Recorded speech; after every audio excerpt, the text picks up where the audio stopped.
teman-teman semua, kembali lagi di channel RR Instant. Di video kali ini, aku akan membahas 5 anime anti-mainstream dari kebanyakan anime pada umumnya. Anti-mainstream yang dimaksud di sini bukan anime yang underrated ya, tapi lebih ke arah seunik apa anime itu dibandingkan dengan anime-anime lain. Sebelum kita masuk ke pembahasan, aku mau ingetin ke kalian dulu kalau video ini mungkin mengandung spoiler yang cukup banyak. Jadi, kalau kalian adalah orang yang tidak suka spoileran, kalian boleh close video ini dalam waktu 5 detik.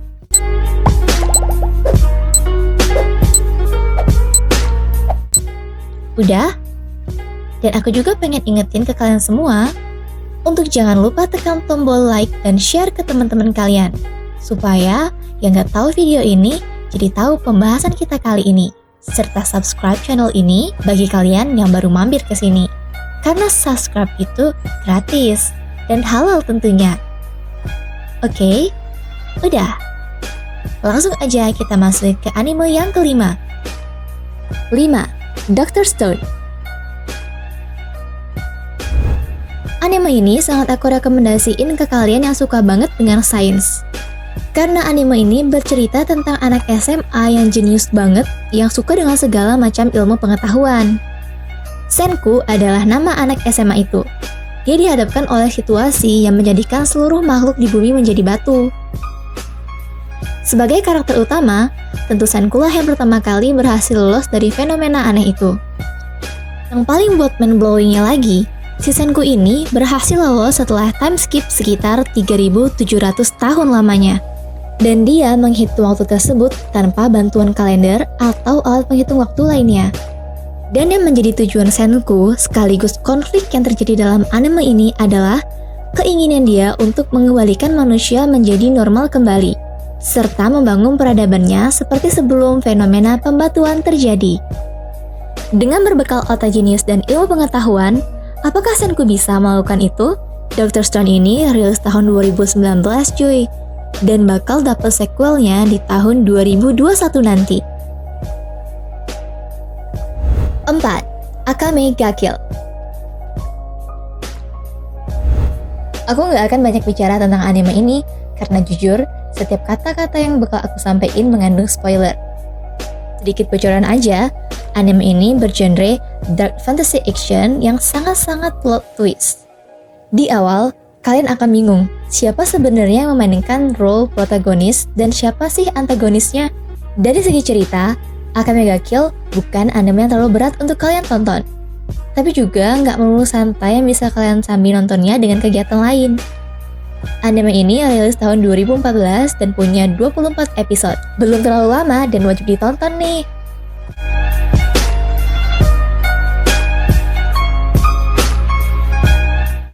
Tiga, Durarara.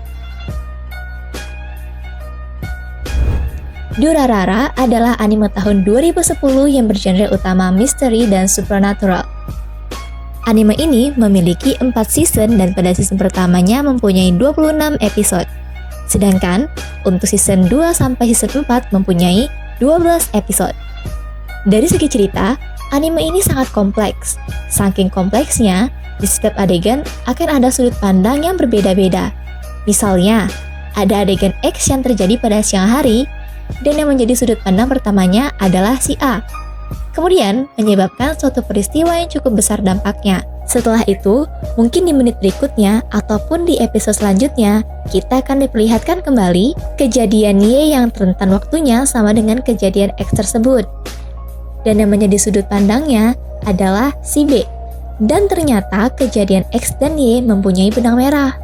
Perbedaan sudut pandang yang disuguhkan dalam anime ini benar-benar membuat kita seperti menyusun puzzle-puzzle yang akhirnya nanti menuntun kita untuk bisa memahami latar belakang apa yang dibangun dari sebuah konflik yang dihadirkan.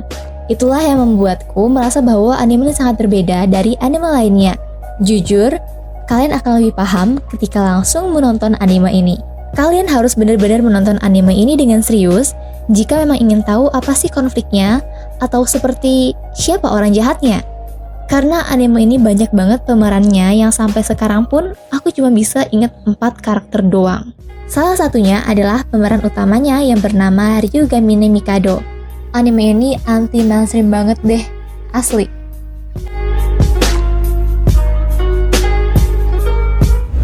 Dua, Goblin Slayer. Awalnya, aku banyak dengar hal buruk dan kejelekan-kejelekan yang ada di anime ini. Jadi agak ragu untuk mulai nonton awalnya. Tapi, setelah aku berhasil mencoba untuk tonton episode pertamanya, aku jadi yakin ini anime dark fantasy yang sederhana, tapi tetap ngena.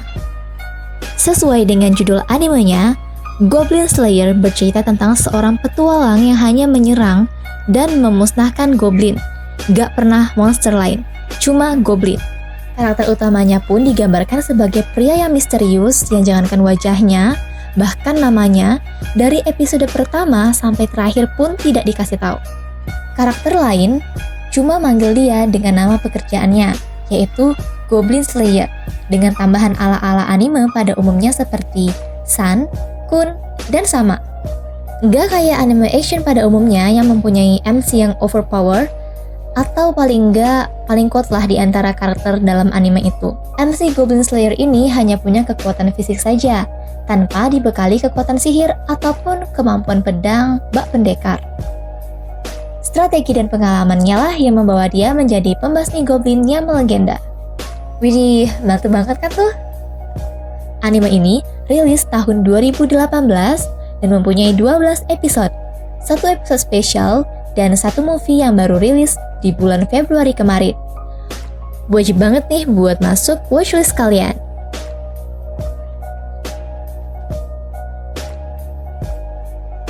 Di posisi pertama ada JoJo Bizarre Adventure. Apa nih yang pertama kali kalian pikirin ketika dengar judul anime ini? Genrenya, desain karakter, aliran, alur, atau yang lain? Memang kalau bahas anime yang satu ini rasanya nggak ada habisnya. Semua hal yang ada di anime ini sangat unik ya. Gak jarang juga banyak quotes dan scene adegan anime JoJo ini diparodikan oleh anime lain. Mungkin lebih dikenal dengan istilah JoJo reference. Musik dalam anime ini juga dijadikan sebagai bahan meme. Pokoknya kocak banget deh. Tapi di balik itu semua sebenarnya JoJo Bizarre Adventure ini mempunyai tema yang kuat. Bagi kalian yang udah pernah nonton anime ini pasti setuju. Pernah nggak sih lihat anime yang punya konflik sampai ke anak cucunya? Series yang aslinya rilis tahun 1993 dan di remake pada tahun 2010. Series anime yang paling barunya adalah Ougu no Kaze yang rilis pada tahun 2018. Jika kalian terbiasa melihat anime shonen yang rilis pada tahun 2000, mungkin akan menganggap art dan penampilan karakter-karakter di anime ini aneh ya. Awalnya, aku juga kayak gitu, tapi itulah yang membuat anime ini menjadi sangat-sangat khas. Saking bagus dan anti-mainstreamnya anime ini, sampai ada sebutan, kalau belum nonton JoJo, belum jadi wibu. Quotes yang menantang sekali ya. Jika disatukan seluruh part dan seasonnya, JoJo Bizarre Adventure mempunyai 152 episode yang pastinya nggak akan bisa kalian tonton dalam semalam ya.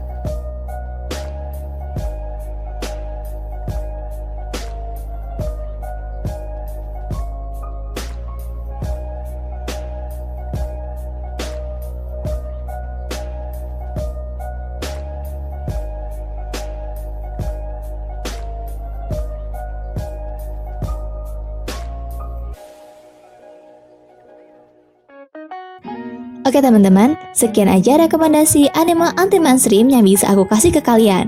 Silahkan tinggalkan komentar kalian di bawah ya. Barangkali ada yang mau request rekomendasi anime apa lagi yang bakal aku bahas di video selanjutnya. Jangan lupa untuk selalu tekan tombol like dan share ke teman-teman kalian supaya mereka tahu pembahasan kita di video kali ini. Serta subscribe channel ini bagi kalian yang baru mampir ke sini. Sampai jumpa di video selanjutnya. Bye-bye!